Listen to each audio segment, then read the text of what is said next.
Что вы знаете про жестокость наркокартелей, расстрелы, похищения и захваты целых стран? А численность? Некоторые имеют в составе сотни тысяч человек с оружием и даже бронетехникой. Да уж. Как вы догадались, сегодня я расскажу про самые большие наркокартели мира и про то, почему с ними никто не борется. Картель Синалоа.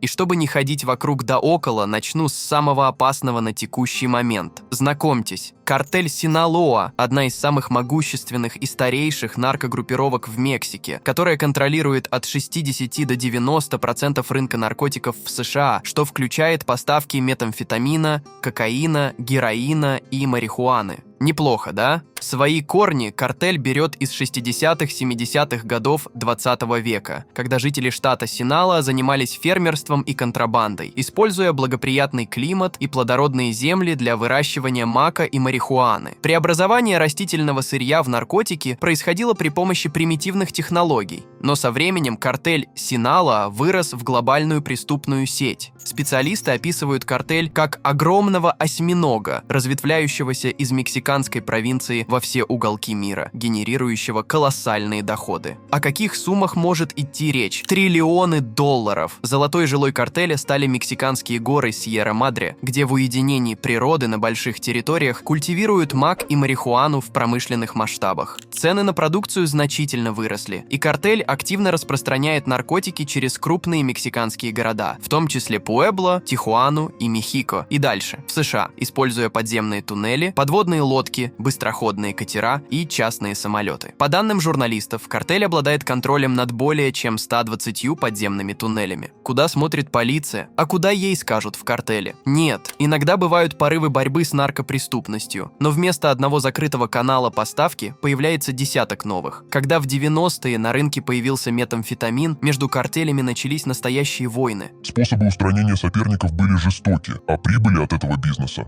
огромны. Синалоа выбрала стратегию террора, чтобы удерживать контроль над денежными потоками, и вскоре эта тактика распространилась среди других наркоторговцев. Они убивали на глазах у всех, демонстрируя свою власть. Почему картелей так боятся?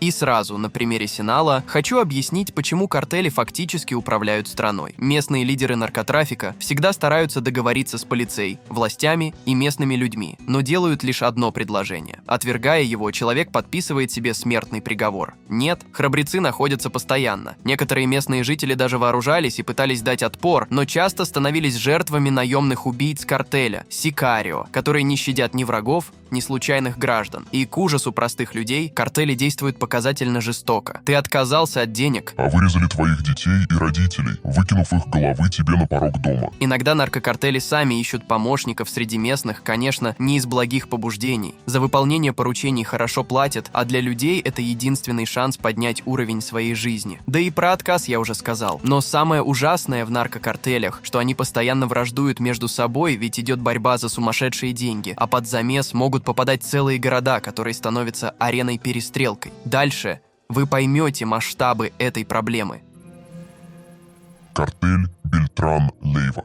Картель Бельтран-Лейва был изначально сформирован 4 братьями как часть картеля Синалоа и состоял в основном из производителей мака и марихуаны. Со временем БЛО, как его называли в Мексике, изменил свою деятельность и стал силовой структурой Синалоа в борьбе против картеля Залива и его бывшего военного крыла Лос Сетас. Фактически это было до зубов вооруженная группировка, которая несколько лет выполняла задачи по ликвидации врагов. Но в 2008 году Синалоа и БЛО разошлись, и да еще и устроив несколько массовых перестрелок. Этот конфликт почти разрушил Бельтран, так как они подвергались резне со стороны Синалоа, а если не могли дотянуться для физической расправы, то делали это руками властей через громкие международные аресты. Как итог, остатки картеля были вынуждены заключить прагматичные альянсы с Лос Сетас, рыцарями Тамплиерами и картелем Juarez, чтобы как-то держать удар от Синалоа.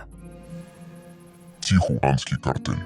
Ну Ну и раз начал говорить про войны, то расскажу и про самый кровавый картель за всю историю. В 90-е и начале 2000-х годов картель из Тихуаны, который возглавляли братья Арельяно Феликс, стал одной из самых могущественных и опасных организаций в Мексике. На вершине своего влияния этот картель даже умудрился проникнуть в мексиканские правоохранительные структуры и судебную систему. Он управлял перевозками и распределением огромных партий кокаина, героина, марихуаны и метамфетамина. Картель стал известен своим жестоким отношением и частым применением насилия. В 1998 году Рамон Арельяно организовал нападение, в результате которого в Байе, Калифорния, погибли 18 человек. Да, в другой стране, вы правильно поняли. И такие бойни картель устраивал по всему миру, не только в рамках местных разборок. Однако с 2006 года картель Синалоа начал захватывать территории, ранее контролируемые тихуанской группой. С тех пор, несмотря на то, что тихуанский картель до сих пор действует,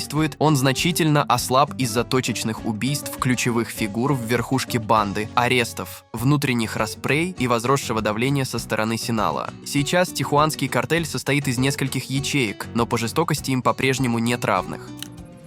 Картель Гвадалахары. А вот еще одни ребята, которые долгое время властвовали в мексиканском регионе. Картель Гвадалахары представлял собой сложную криминальную сеть, характеризующуюся семейными связями и отсутствием четкой иерархии руководства. Брат за брата, за основу взято. Они доминировали на мексиканском наркорынке почти десятилетия, начиная с 1980-х годов. Картель сформировал союз с высокопоставленными полицейскими и политиками. Но, как и бывает в любом деле, которое работает без четкой иерархии и держится на честном слове, все рухнуло. Ну, точнее, этот семейный подряд заменили другие картели, которые просто переросли гвадалахарцев по масштабу. Они не сумели достичь вертикальной интеграции в процессах производства, транспортировки и маркетинга наркотиков. Картель Гвадалахары существует до сих пор, но уже под крылом тихуанского. Картель Урабеньос. Ну и куда без родины Пабло Эскобара? Колумбийский картель Урабеньос, известный также как клан Залива, когда-то был одним из ведущих игроков на наркорынке, но его время ушло вместе с эрой гигантов типа Медельина и Кали. В современной Колумбии, этой стране огромных изумрудов, существует около 300 криминальных группировок, у которых, хоть и не такие мощные возможности, как у своих предшественников, все еще хватает жестокости и амбиций. До 2018 года картель Урабеньос был самым могущественным. С 2007 по 2009 года они убили около 3000 человек, и это лишь приближенные данные. Представляете? Но они не ограничивались одними наркотиками. Их деятельность включала в себя нелегальную добычу руды, контрабанду нефти, как своей, так и венесуэльской, рэкет и операции в банковской сфере. Картель выручал миллиардами долларов, а для перевозки кокаина из Мексики использовал даже мини-подлодки. Да, такое бывает не только в фильмах. Большинство боевиков картеля были неофашистами, а их методы беспощадными: расстрелы, пытки, сожжение живьем тех, кто перешел им дорогу. Они полностью контролировали север Колумбии. С 2016 года правительство начало настоящую войну против картеля, названную операцией Агамемнон. В 2017 году под натиском военных группировка стала распадаться. Ее лидер Даиро Антонио Усуга, известный как Атаниэль, был вынужден бежать, потеряв власть и контроль. И сейчас это лишь остатки прежней силы, которая контролировала регион. Новый картель Хуареса. Расположенный на границе Мексики и США недалеко от Эль-Пасо, штат Техас, картель Хуареса долгие годы был ключевым игроком на американском кокаиновом рынке. Представляете, какие деньги там крутились? Известный также как организация Висенте Карильо Фуэнтеса. Этот картель зарабатывал до $200 миллионов еженедельно. Правда, так было до смерти их лидера Амадо Карильо Фуэнтеса в 1997 году, что стало началом их медленного распада. Но лакомый кусочек рынка не может оставаться без хозяина. В сентябре 2011 года мексиканская федеральная полиция объявила о переименовании группировки в новый картель Хуареса и вербовке новых членов. У того картеля есть вооруженное подразделение, известное как Ла-Линия, уличная банда, которая держит в страхе местное население, обезглавливая своих врагов, надругавшись над телами и оставляя их на обозрение в публичных местах. Все по мексиканской классике, только на приграничных американских территориях. Сейчас основным соперником нового картеля Хуареса является картель Синалоа, который, по мнению экспертов, удерживает контроль над значительной частью наркобизнеса в городе Хуарес. В 2012 году борьба за территории привела к 2086 смертям в городе Сьюдад Хуарес, и многие из этих убийств до сих пор не раскрыты, как сообщает CNN. Но думаю, что вы и сами понимаете, что местная полиция сидит на зарплате у картелей.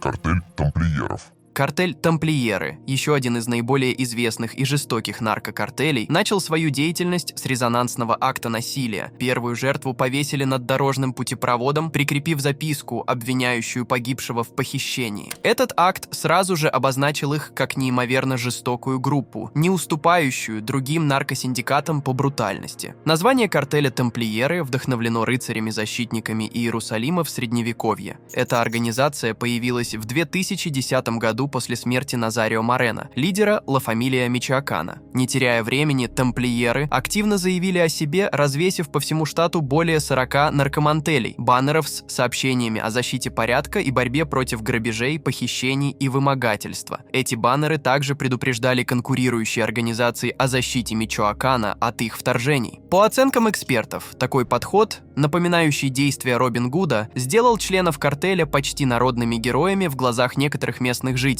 Как вы можете понять, ряды бойцов начали активно пополняться. Контроль тамплиеров распространяется на операции в Мичоакане, Морелосе и штате Мехико. Однако в последние годы их доминирование подверглось серьезным нападкам со стороны картеля «Новое поколение Халиско», который активно пытается завоевать влияние в Мичоакане. Эта конкуренция привела к ряду кровавых столкновений, в ходе которых погибло несколько сотен обычных людей. Картель нового поколения Халиско или Матазеты. Ну и раз упомянул, то знакомьтесь. Картель нового поколения Халиско или Матазеты, основанный в 2009 году, начал свою деятельность с заявления о своих намерениях в виде записки, обнаруженной рядом с 3 телами в заброшенном грузовике. По информации International Business Times, прилагаемая записка гласила: «Мы новая группа Матазеты. Мы против похищения и вымогательства и будем бороться с этим во всех штатах за чистую Мексику». Видимо, подсмотрели у тамплиеров. Уже в 2010 году картель значительно расширил свою риторику, объявив о войне против всех других мексиканских картелей и заявив о своем стремлении захватить контроль над Гвадалахарой. В настоящее время этот картель ведет активные боевые действия против картеля Лос Сетас за доминирование в Гвадалахаре, а также пытается укрепить свои позиции в штатах Халиско и Веракрус. В 2011 году картель взял на себя ответственность за масштабную трагедию, известную как «Резня в Веракрусе», когда рядом с торговым центром на грунтовой дороге были найдены 35 изувеченных тел. На следующий день произошло еще 67 убийств, за которые также взял ответственность картель нового поколения Халиско. В ответ на нарастающее насилие и серию казней, мексиканское правительство инициировало военную кампанию под названием «Операция Безопасный Веракрус», в которой были задействованы силы регулярной армии. Но до сих пор это не дало какого-то результата, бойни продолжаются. Просто их уже стараются не афишировать по национальному телевидению. Картель Гольфо. Картель Гольфо, одна из самых старых и влиятельных преступных организаций Мексики, был основан в 1930 году контрабандистом Хуаном Непомунчено Гуэррой. По данным Управления по борьбе с наркотиками, этот картель играет ключевую роль в транспортировке многотонных партий кокаина, метамфетамина, героина и марихуаны из Колумбии, Гватемалы, Панамы и Мексики в Соединенные Штаты. Кроме наркотиков, организация активно занимается отмыванием денег, взяточничеством, вымогательством и незаконной торговлей оружием. Картель пережил раскол с Лос Сетас и до сих пор остается неясным, кто именно спровоцировал конфликт, который значительно ослабил их позиции. Этот конфликт привел к убийствам ряда ключевых лидеров, а также к массовым расстрелам и арестам как в Мексике, так и в США. Несмотря на все трудности, по информации новостного портала Inter-American Security Watch, картель Гольфо все еще удерживает контроль над своими основными контрабандными коридорами в США, демонстрируя свою устойчивость и способность адаптироваться к меняющимся условиям. Ну и знаменитый Лос Сетас. Картель, основанный в 1999 году бывшими спецназовцами из элитных подразделений мексиканской армии, считается одним из самых технологически продвинутых и опасных наркокартелей, орудующих в Мексике на текущий момент. Это название произошло от радиопозывного сигнала, который использовали командиры в мексиканской армии. Начав свою деятельность в партнерстве с картелем Гольфо, к 2010 году Лос Сетас отделились и начали самостоятельную операцию. По словам Ральфа Рейеса, начальника управления по борьбе с наркотиками в регионе Мексики и Центральной Америки, с тех пор Лос Сетас стали ответственными за большинство жестоких преступлений, связанных с наркотрафиком, включая убийства, обезглавливание, похищение и вымогательство в Мексике. Они также причастны к множеству резонансных акций, таких как резня в Сан-Фернандо, в результате которой в 2010 году погибли 193 человека, и атака с применением гранат в Морелии в 2008 году, унесшая жизни 8 человек и ранившая более 100. Сегодня Лос Сетас контролирует 11 мексиканских штатов и продолжают развивать свои ряды, обучая новых наемников в рамках нескольких обучающих программ. Этот картель остается одним из самых мощных и влиятельных в регионе, опасным как для местного населения, так и для правительственных структур. И как вы понимаете, у властей попросту нет денег и ресурсов, чтобы что-то противопоставить настолько могущественным криминальным группировкам. Кстати, а если вам нужна работа, вы умеете писать сценарии, монтировать ролики или озвучивать видео, то пишите в наш телеграм-бот в описании. Будем рады с вами сотрудничать. Спасибо за просмотр.